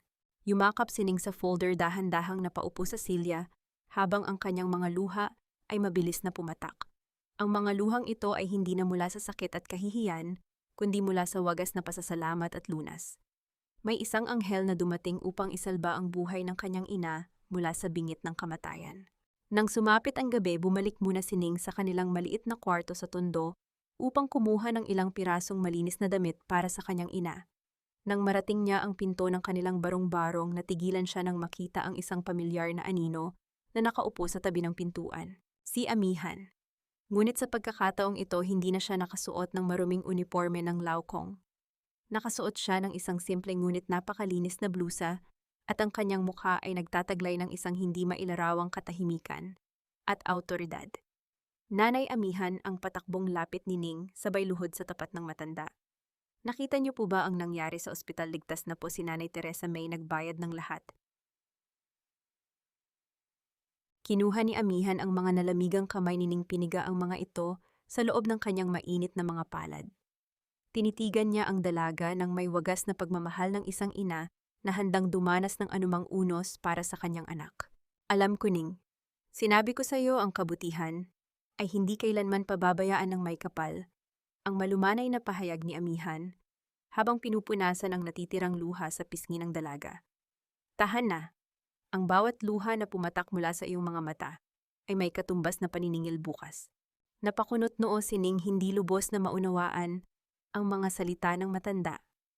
Bago pa man siya makapagtanong, kumuha si Amihan ng isang makapal na pulang sobre mula sa kanyang bag at maingat na inilapag ito sa ibabaw ng kanilang lumang lamesang kahoy. Ang sobre ay may nakaukit na gintong logo ng Reyes Garments Manila. Ibigay mo sa akin ang sobreng ito bukas kapag bumalik ka sa pabrika. Huwag mo itong bubuksan, ang mahinahong utos ni Amihan. Huwag kang matakot, aking anak. Bukas magsisimula ang hustisya. Bago pa man makasagot si Ning, ang kanyang lumang telepono ay biglang tumunog. Ito ay isang opisyal na tawag mula sa Head of Human Resources ng Reyes Garments Main Office sa Manila. Luningning Salazar, pinapatawag ka sa pangunahing bulwagan ng Laguna Branch bukas ng eksaktong 9:00 ng umaga para sa formal na paglutas ng iyong kaso. Siguraduhin mong nandoon ka. Ibinaba ang telepono. Tiningnan ni Ning ang pulang sobreng may gintong tatak na nakahiga sa ibabaw ng lamesa, nagniningning sa ilalim ng manipis na liwanag ng gasera, naghihintay para sa pagsapit ng bukas. Kinaumagahan, ang sikat ng araw ay gumuhit sa mga salaming bintana ng pangunahing bulwagan ng Laguna Branch, ngunit ang liwanag na ito ay hindi nagdala ng init, kundi isang malamig na tension. Ang buong bulwagan ay inihanda para sa isang marangyang pagsalubong. Isang mahabang pulang kapote ang inilatag sa gitna at ang mga sariwang bulaklak ay maingat na inayos sa gilid ng entablado. Si Gilda ay nakasuot ng kanyang pinakamagandang pulang damit, pinalamutian ng makapal na gintong alahas na nagniningning sa ilalim ng mga ilaw. Siya ay mayabang na naglalakad sa paligid, nagbibigay ng mga mararahas na utos sa mga staff upang matiyak na perpekto ang lahat para sa pagdating ng mga nangungunang executive at auditor mula sa main office sa Manila. Sa kanyang isip ang araw na ito ang magiging rurok ng kanyang tagumpay, ang araw na formal na tatanggapin ng pamamahala ang kanyang ulat at tuluyang ililigpit si Ning bilang salarin sa pagnanakaw. Bilisan ninyo ang pag-aayos, ang pasigaw na utos ni Gilda habang nakapamewang. Ang mga boss mula sa Manila ay parating na. Ayaw kong makakita ng kahit isang munting pagkakamali. Eksaktong 9:00 ng umaga bumukas ang malalaking pinto ng bulwagan. Pumasok si Ning nakasuot ng isang simple ngunit napakalinis na damit. Ang kanyang mukha ay payapa at sa kanyang kanang kamay ay mahigpit niyang hawak ang pulang sobrang may gintong tatak na ibinigay sa kanya ni Amihan kagabi. Nang mapansin ni Gilda ang pagpasok ni Ning, mabilis na napalitan ng matinding inis ang kanyang mukha. Naglakad siya patungo sa dalaga, ang tunog ng kanyang matitigas na takong ay umalingaw-ngaw sa semento. At sino ang nagbigay sa iyo ng karapatang pumasok dito, Luningning? Ang malakas na bungad ni Gilda sapat na malakas upang marinig ng daan-daang kong niyan na kasalukuyang nakatayo sa gilid. Hindi ba't suspendido ka? O sadyang napakakapal ng mukha mo para pumasok dito at magmakaawa sa akin sa harap ng mga boss mula sa Manila para hindi kita ipakulong? Pinapatawag po ako ng main office, Ma'am Gilda. Ang matatag na tugon ni Ning ang kanyang boses ay walang bakas ng takot. Sabi po ay kailangan kong magpunta rito ng 9:00. Humalakhak si Gilda, isang tunog na puno ng panunuya na nagpatawa rin sa kanyang mga sip-sip na tauhan. Main office. Bakit ka naman kakausapin ng mga matataas na opisyal sa Manila? Isang hamak na kontraktwal na magnanakaw guard. Ilabas ang basurang ito. Huwag ninyong hayaang madungisan ng presensya niya ang pulang kapote. Dalawang malalaking gwardya na kilalang tauhan ni Gilda ang mabilis na humakbang patungo kay Ning upang marahas itong hawakan. Ngunit bago pa man nila mahawakan ang dalaga, isang gwardya ang mabilis na tumakbo at humarang sa harap ni Ning, si Mang Cardo. Ang kanyang gaygo at matandang katawan ay nanginginig sa tindi ng kaba, ngunit ang kanyang mga kamay ay nakadipa, ginagawa ang kanyang sarili na isang kalasag para sa dalaga. Huwag ninyo siyang hahawakan. Ang matatag na sigaw ni Mang Cardo, ang kanyang boses, ay nagtataglay ng isang hindi inaasahang lakas. May opisyal na utos ang main office na magpunta rito si Ning. Kung sino man ang humadlang ay mananagot sa batas ng kumpanya. Cardo, humahadlang ka na naman. Ang galit na bulyaw ni Gilda, ang kanyang mukha ay namula sa tindi ng inis. Umalis ka riyan kung ayaw mong sumama sa kanya sa pagkawala ng trabaho at pagkakakulong. Sa gitna ng mainit na pagtatalo, muling bumukas ang mga pinto ng bulwagan. Pumasok ang Assistant General Manager ng Reyes Garments Manila, si Ginoong Torres. Siya ay isang kilalang opisyal na may mataas na posisyon sa kumpanya. Nagliwanag ang mukha ni Gilda. Mabilis siyang tumakbo patungo sa kanya upang magpasalamat at sumalubong. Sir, welcome po sa Laguna Branch. Inihanda ko na po ang lahat ng mga ulat at ang ebidensya laban sa magnanakaw. Ngunit hindi siya tinapos ni Ginoong Torres. Nilampasan niya si Gilda na tila ba isa lamang itong hangin. Naglakad siya sa gitna ng pulang kapote, dumaan sa harap ng daan-daang manggagawa, hanggang sa huminto siya sa tapat mismo ni Ning. Humarap si Ginoong Torres kay Ning, dahan-dahang yumuko ng napakalalim sa harap ng dalaga bilang pagpapakita ng wagas na paggalang. Nalaglag ang panga ni Gilda. Ang buong bulwagan ay binalot ng isang nakabibinging katahimikan. Walang makapaniwala sa kanilang nakikita.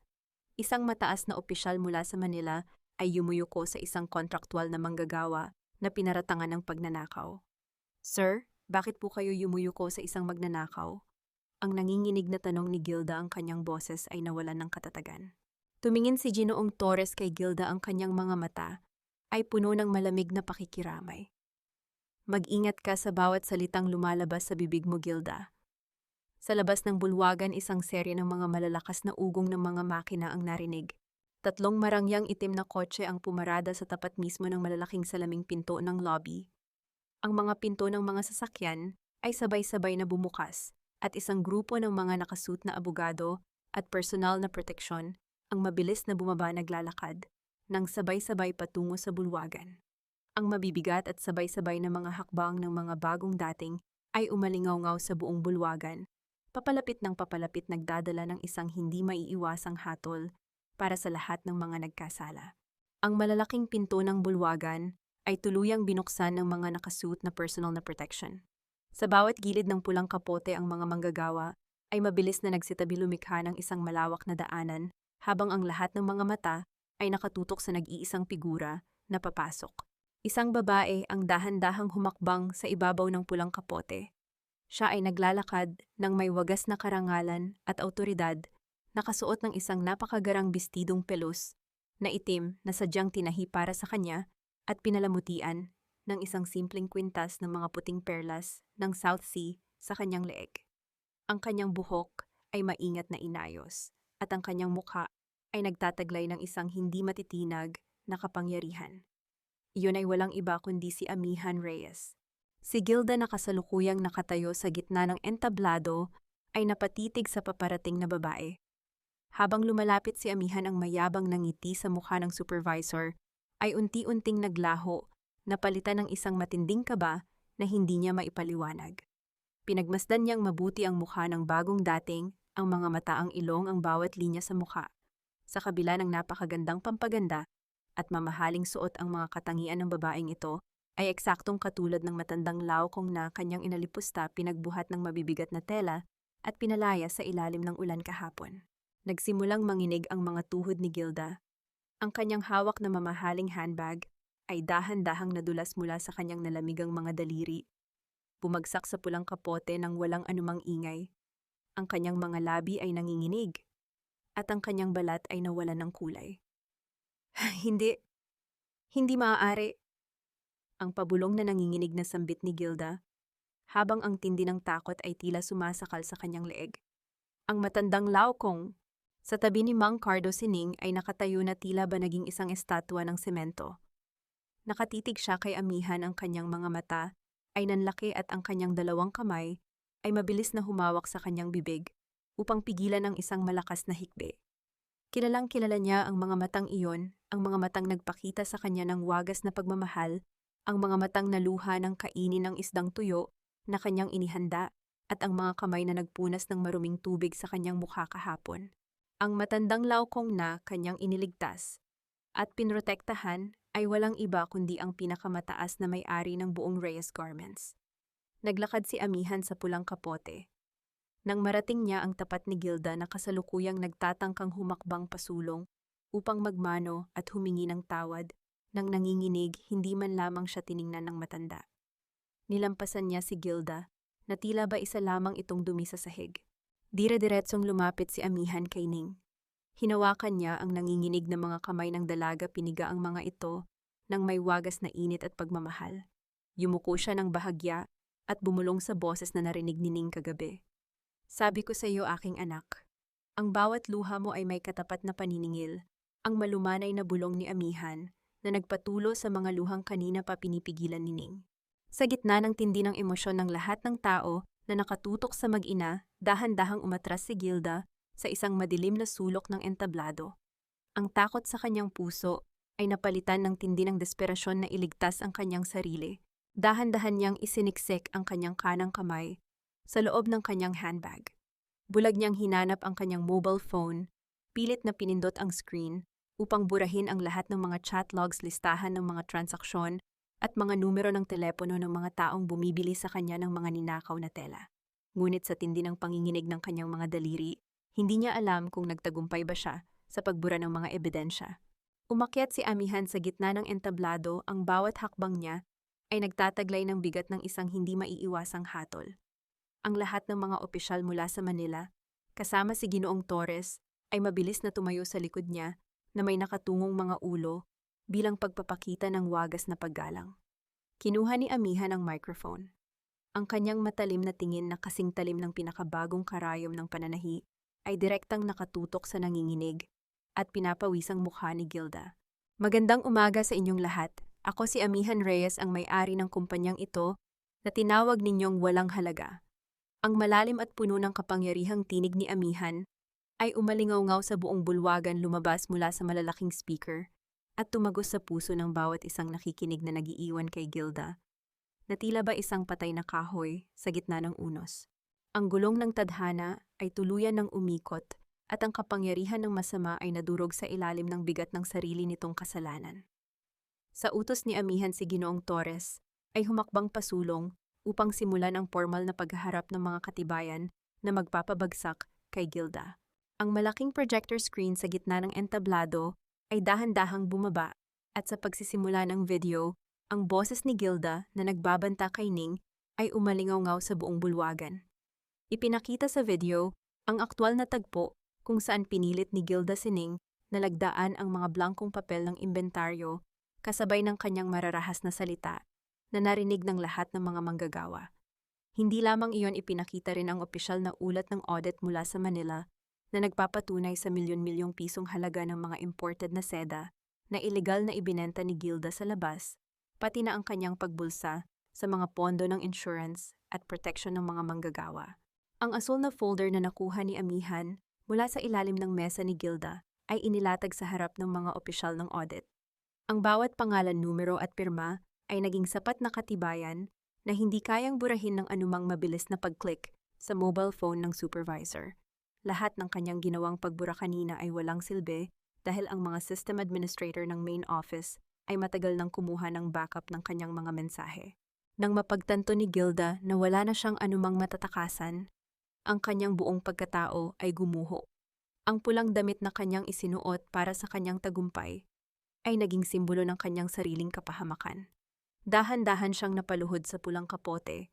Ang kanyang mga mata ay nanlaki sa tindi ng pag-iyak habang gumagapang patungo sa mga paa ni Amihan. Ma'am Amihan, patawad po, nagkamali po ako. Nasilaw lang po ako sa pera dahil sa aking mga utang sa kasino. Ma'am, pakiusap po, huwag ninyo akong ipakulong. May pamilya rin po akong inaasahan sa akin. Ang pagmamakaawa ni Gilda, ang kanyang mga kamay ay pilit na humahawak sa dulo ng bestido ng matanda.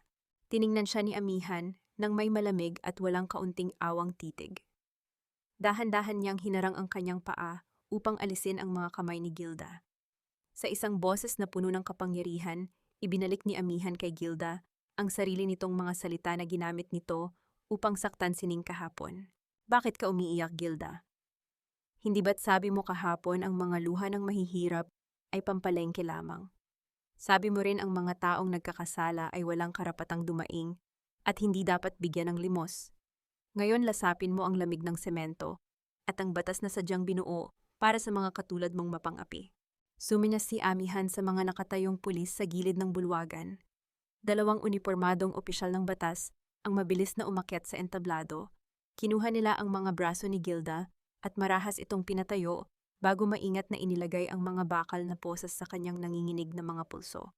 Ang kanyang mga kasabot kasama ang corrupt na accountant at ang mga gwardyang nagkaladkad kay Ning kahapon ay sabay-sabay ding binalutan ng posas. Sa sandaling iyon, ang daan-daang manggagawa sa bulwagan ay sabay-sabay na nagpalakpakan ng napakalakas. Marami sa mga mananahi ang naluha sa tindi ng saya dahil ang matagal nang naghaharing kasamaan at pang-aapi sa Laguna Branch ay tuluyan nang natapos. Nakatayo si Ning sa gitna ng karamihan pinagmamasdan. Ang pagkaladkad kay Gilda palabas ng bulwagan, habang ito ay sumisigaw at umiiyak sa tindi ng kahihiyan. Walang anumang ngiti ng panunuya sa mukha ng dalaga. Sa halip, isang malalim na buntong hininga lamang ang lumabas sa kanyang dibdib. Ang kanyang mga mata ay nagtaglay ng isang malungkot na pakikiramay sa kung paano kayang sirain ng kasakiman ang dangal ng isang tao. Itinaas ni Amihan ang kanyang kamay upang patahimikin ang buong bulwagan. Ibinaling niya ang kanyang paningin kay Ning. Ang kanyang matatalas na mata ay mabilis na napalitan ng wagas na init at pagmamahal. Inunat niya ang kanyang kanang kamay patungo sa kinaroroonan ng dalaga. Miss Luningning Salazar, sumama ka sa akin dito sa entablado. Ang formal na tawag ni Amihan na narinig ng lahat ng tao. Simula sa araw na ito, hindi ka na isang kontraktual na manggagawa. Ikaw na ang aking espesyal na katulong sa pamamahala. Tutulungan mo akong tiyakin na walang sino mang mahirap ang muling aapihin sa loob ng kumpanyang ito. Ang daan-daang mga mata ay mabilis na tumitig kay Ning nang may wagas na paghanga, kasabay ng muling pagbuhos ng napakalakas na palakpakan, na tila ba isang koro ng kaligtasan na sumalubong sa simula ng kanyang bagong isinulat na buhay. Ang bawat sugat ng nakaraan ay dahan-dahang hinaplos ng kapayapaan At ang simula ng bagong yugto ng buhay ni Ning ay sumikat tulad ng isang maliwanag na umaga matapos ang mahabang gabi ng bagyo. Nakatayo si Ning sa loob ng kanyang bagong opisina sa ikalawang palapag ng pangunahing gusali. Ang kwarto ay malawak maayos at may malalaking bintana na nagbibigay daan sa kanya upang makita ang buong compound ng pabrika. Dahan-dahan niyang hinaplos ang makinis na ibabaw ng kanyang bagong lamesang kahoy. Pakiramdam niya ay hindi siya nararapat sa ganitong karangyang lugar, ngunit sa kanyang puso, alam niyang ang posisyong ito ay isang banal na tungkulin upang tiyakin na walang sinumang manggagawa ang daranas ng pang-aapi na kanyang pinagdaanan. Pumasok si Amihan sa loob ng opisina, may dala siyang isang baso ng mainit na tsaa at isang matamis na ngiti sa kanyang mga labi. Bagay sa iyo ang lugar na ito, Ning, ang malumanay na pahayag ni Amihan habang inilalapag ang tsaa sa lamesa. Dito ikaw ang magiging boses ng mga walang lakas na magsalita. Ikaw ang magpapatunay na ang kabutihan ay may puwang sa loob ng kumpanyang ito. Yumakap si Ning sa matanda ang kanyang mga luha, ay muling pumatak ngunit sa pagkakataong ito ay mula sa wagas na kagalakan. Salamat po, Nanay Amihan. Hindi ko po alam kung paano ko po kayo babayaran sa lahat ng kabutihang ito. Hindi mo kailangang magbayad, aking anak, ang sagot ni Amihan habang hinahaplos ang buhok ng dalaga. Ang pagbabahagi mo sa akin ng iyong tanghalian noong ako ay isang mahirap na laokong ay sapat na bayad na para sa akin. Nang hapon ding iyon, mabilis na nagtungo si Ning sa ospital kung saan nakalagay ang kanyang ina. Ang nangungunang doktor ng pasilidad ay sumalubong sa kanya ng may magandang balita. Stable na po ang kondisyon ni Aling Teresa Miss Salazar. Matagumpay ang unang yugto ng kanyang kidney transplant at ang kanyang katawan ay mabilis na tumatanggap sa mga bagong gamot. Huwag po kayong mag-alala sa mga gastusin dahil ang lahat ay direktang binayaran na ng Reyes Garments Medical Fund. Sa labas ng silid ng kanyang ina sa tahimik na pasilyo ng ospital, si Leo ay mabilis na tumakbo patungo sa kanyang kapatid. Yumakap si Leo ng napakahigpit kay Ning, ang kanyang mukha ay ibinaon sa balikat ng dalaga habang ang kanyang buong katawan ay nanginginig sa tindi ng pag-iyak. Ate, hindi na natin kailangang matakot sa mga sumisipa sa ating pinto. Makakapag-aral na ako ng maayos, ate. Makakabili na tayo ng gamot ni nanay nang hindi kailangang magmakaawa sa iba. Maraming salamat po, ate. Napakabuti ng Diyos sa atin. Umiyak din si Ning habang hinahaplos ang likod ng kanyang kapatid. Ang bawat takot, bawat puyat at bawat kahihiyan na kanyang tinalikuran ay nagbunga ng isang wagas na kaligtasan para sa kanyang pamilya. Kinabukasan, pormal na inihayag ni Amihan ang pagtataguyod ng Luningning Foundation sa harap ng lahat ng mga manggagawa ng Reyes Garments.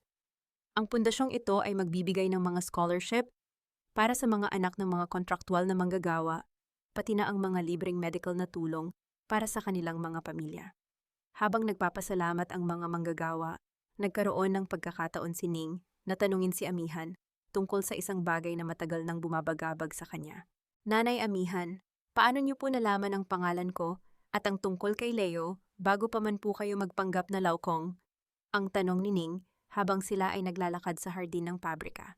Ngumiti ng malumanay si Amihan, ang kanyang mga mata ay nagtaglay ng isang malalim na alaala. Ang iyong yumaong ama, si Manuel Salazar, ay isa sa mga unang master tailor na tumulong sa akin noong nagsisimula pa lamang ang Reyes Garments, 20 taon na ang nakalilipas. Noong namatay siya, nawalan ako ng balita sa inyo dahil lumipat kayo ng tirahan. Kaya noong makita ko ang pangalan mo sa listahan ng mga bagong kontraktual, nagpa siya akong hanapin ka. At hindi ako nagkamali, Ning. Namana mo ang busilak at matapat na puso ng iyong ama. Nang sumunod na araw, habang si Amihan ay nakaupo sa kanyang opisina sa Manila, isang gwardya ang pumasok at nag-abot ng isang simpleng sobre na walang selyo. Ito ay isang sulat na galing sa panlalawigang kulungan, kung saan kasalukuyang nakapiit si Gilda habang naghihintay ng kanyang hatol. Ang sulat ay isinulat sa isang piraso ng lumang papel gamit ang isang nanginginig na sulat kamay. Sa loob ng sulat, inamin ni Gilda ang lahat ng kanyang mga pagnanakaw, ipinahayag ang kanyang matinding pagsisisi sa kanyang mga ginawang pang-aapi kay Ning at nakiusap na kung maaari ay mabisita siya ni Amihan at Ning upang pormal na humingi ng tawad bago siya tuluyang ilipat sa pambansang bilangguan. Ang sulat na may nanginginig na asul na tinta ay naiwang nakahiga sa ibabaw ng lamesang kahoy ni Amihan, katabi ng isang sariwang puting rosas naghihintay para sa kanilang magiging desisyon. Ang malawak at marangyang mansyon ng pamilya Reyes sa Makati, na matagal na panahong binalot ng katahimikan at lamig ng pag-iisa, ay muling nabuhay sa init ng pagmamahal. Ang amoy ng masasarap na tradisyonal na pagkaing Pilipino, ang maasim na sinigang na hipon, ang mabangong adobo, at ang bagong lutong kakanin ay sumakop sa buong kabahayan, kasabay ng mga malalambot na tunog ng tawanan at kwentuhan. Inanyayahan ni Amihan ang buong pamilya ni Ning para sa isang hapunan. Si Aling Teresa, nakasalukuyang nakaupo sa isang komportableng wheelchair, at may masiglang kulay na ang balat ay nakatitig sa magandang kristal na chandelier sa kisame ng may wagas na pagpapakumbaba. Si Leo naman ay masayang nagkukwento tungkol sa kanyang mga klase sa accounting, habang si Ning ay tahimik na nakaupo sa tabi ng kanyang ina, pinagmamasdan ang bawat munting biyaya na tila ba isang panaginip na ayaw na niyang magising. Hinawakan ni Aling Teresa ang kamay ni Amihan, na nakaupo sa tapat niya. Ang kanyang mga mata ay naluha sa tindi ng pasasalamat. Ma'am Amihan, hindi ko po alam kung paano kami magpapasalamat sa inyo. Niligtas ninyo ang buhay ko at binigyan ninyo ng magandang kinabukasan ng aking mga anak. Isang napakalaking utang na loob na hindi namin kayang bayaran. Agad na umiling si Amihan, kinuha ang kamay ni Teresa at hinaplos ito ng may wagas na lambing. Teresa, pakiusap, huwag mo akong tawaging ma'am. Amihan na lang. At kung meron man ditong dapat magpasalamat, ako po iyon. Ang anak mong Sining ang tunay na nagligtas sa akin. Bago ko siya makilala, ang buhay ko ay malamig, puno ng pagdududa sa tao, at walang saysay sa kabila ng aking kayamanan. Ang busilak at matapat na puso ni Ning ang nagturo sa akin na may kabutihan pa sa mundo. Siya ang nagligtas sa aking kaluluwa mula sa tindi ng pag-iisa. Napaiyak si Ning sa mga salita ni Amihan. Naramdaman ang isang malalim na koneksyon na higit pa sa dugo. Sa gitna ng hapunan, naalala ni Ning ang isang bagay na matagal na niyang gustong malaman. Nanay Amihan, nalaman niyo po ba kung sino ang nag-iwan ng sobrang may pera sa ilalim ng pinto ko noong gabi, bago ang paghuhukom? Gusto ko po sana siyang bayaran dahil malaking tulong po iyon sa amin. Ngumiti ng mahiwaga si Amihan, bago tumingin kay Ning na may kasamang paghanga. Nalaman ko na kung sino, Ning. Si Mang Cardo iyon. Ginamit niya ang lahat ng kanyang ipon sa bangko na inilaan sana niya para sa kanyang sariling pagtanda, para lamang matulungan ka ng gabing iyon dahil alam niyang wala ka ng ibang matatakbuhan. Napatakip ng bibig si Ning, ang kanyang puso ay napuno ng matinding habag at pagmamahal para sa matapat na gwardya. Napakabuti po ni Mang Cardo. Kailangan ko po siyang bayaran. Huwag kang mag-alala, Ning. Ang bawi ni Amihan habang hinahaplos ang kamay ng dalaga. Binayaran ko na ang kanyang pera ng may kasamang malaking interes at formal ko na siyang inilipat bilang bagong Chief of Security ng buong Laguna branch na may kasamang malaking sahod at benepisyo para sa kanyang buong pamilya. Ang mga taong matatapat ay palaging binibigyan ng karampatang gantimpala sa aking kumpanya. Matapos ang hapunan, naglakad sina Ning at Amihan sa malawak na hardin ng mga rosas sa likod ng mansyon. Ang langit ng Maynila ay kasalukuyang pinipintahan ng mga malalalim na kulay ng ginto, orange at lila dahil sa paglubog ng araw. Ang simoy ng hangin ay nagdala ng mabangong amoy ng mga namumukadkad na bulaklak. Yumuko si Amihan, pumitas ng isang napakagandang puting rosas na walang kaunting dumi. Humarap siya kay Ning, dahan-dahang inilagay ang bulaklak sa likod ng tainga ng dalaga. Tinitigan niya si Ning nang may wagas na pagmamalaki ng isang tunay na ina. Napakaganda mo, aking anak. Ang bulong ni Amihan, ang kanyang mga mata ay nagniningning sa tindi ng emotion. Hinawakan ni Ning ang kamay ng matanda, isinandal ang kanyang ulo sa balikat nito, habang magkasama nilang pinagmamasdan ang paglubog ng araw sa abot-tanaw. Ang bawat takot, bawat luha at bawat dusa ay tuluyan ng naglaho na palitan ng isang wagas na kapayapaan at kaligtasan. Nilingon ni Amihan si Ning, ang kanyang mukha ay nagtaglay ng isang matamis na ngiti. Handa ka na ba sa bagong yugto ng iyong buhay, aking anak? Tumingin si Ning kay Amihan, ang kanyang mga mata ay nagniningning sa tindi ng pasasalamat at pag-asa para sa bukas. Opo, nanay, handa na po ako. Ang kanilang malalambot at payapang tawa ay dahan-dahang umalingaw-ngaw sa hardin, tinangay ng hanging hapon. patungo sa kalangitan na nagiiwan ng isang wagas na paghilom sa ilalim ng gintong liwanag ng araw. Ang paghilom ay hindi isang mabilis na hakbang, kundi isang dahan-dahang paglalakbay ng kaluluwa patungo sa liwanag ng kapayapaan. Makalipas ang ilang buwan, ang bawat piraso ng nagdaang bagyo ay tuluyan ng dinala ng hangin na nag-iwan ng isang malinis at payapang langit sa ibabaw ng pamilya Salazar at ng Reyes Garments. Sa loob ng panlalawigang kulungan, ang usok ng nagdaang puot ay tuluyang napalitan ng hamog ng pagsisisi. Nakaupo si Ning sa tapat ng salaming bintana ng silid ng dalaw, kasama si Amihan na tahimik na nakatayo sa kanyang likuran. Sa kabilang panig ng salamin, lumabas si Gilda na kasuot ng simpleng orange na uniforme ng bilanggo. Ang kanyang makapal na kolorete sa muka ay wala na, ang kanyang buhok ay maingat na nakatali, at ang kanyang mga mata ay wala na ang talim ng pang-aapi na palitan ng isang malalim na kahihiyan at lungkot. Maingat na inilapag ni Ning ang isang basket ng mga sariwang prutas at ilang pirasong kakanin sa ibabaw ng lamesa ng tagabantay upang ibigay kay Gilda. Tumingin si Gilda sa pagkain bago dahan-dahang inangat ang kanyang paningin kay Ning. Ang mga luha ay mabilis na gumuhit sa kanyang maputlang pisngi. Ning, bakit ka pa nandito? Ang nanginginig na tanong ni Gilda, ang kanyang boses ay nanggaling sa pinakailalim ng kanyang dibdib. Pagkatapos ng lahat ng ginawa ko sa iyo, pinilit kitang ikulong, dinalaan kita ng maruming tubig at tinapakan ko ang dangal mo. Bakit binibigyan mo pa ako ng kabutihan? Ngumiti ng malumanay si Ning, ang kanyang mga mata ay nagtaglay ng isang wagas na kapayapaan na walang anumang bakas ng nagdaang sakit. Nagalit po ako noon, Ma'am Gilda. Masakit po ang ginawa ninyo sa akin at sa pamilya ko. Ngunit na-realize ko po kung hahayaan kong kainin ng puot ang aking puso, magiging katulad ko lang din po kayo. Pinatatawad ko na po kayo ng buong buo. Hindi po para sa inyo, kundi para sa aking sariling kapayapaan at para sa kaligtasan ng aking ina.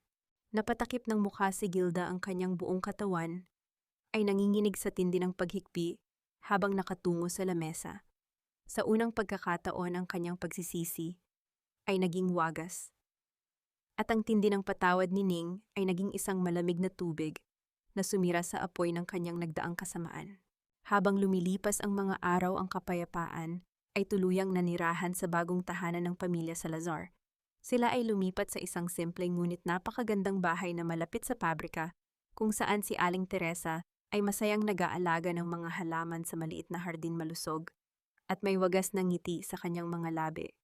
Si Leo naman ay naging nangungunang mag-aral sa kanyang kolehiyo, palaging may dalang mga karangalan na nagpapakita ng wagas na pagmamalaki ng kanyang kapatid.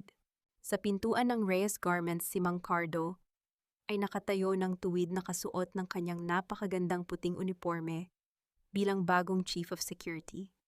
Ang bawat manggagawa na pumapasok ay bumabati sa kanya ng may wagas na paggalang, at ang matandang gwardya ay palaging sumasagot ng isang matamis na ngiti, taglay ang karangalan ng isang taong pinili ang katapatan sa gitna ng unos.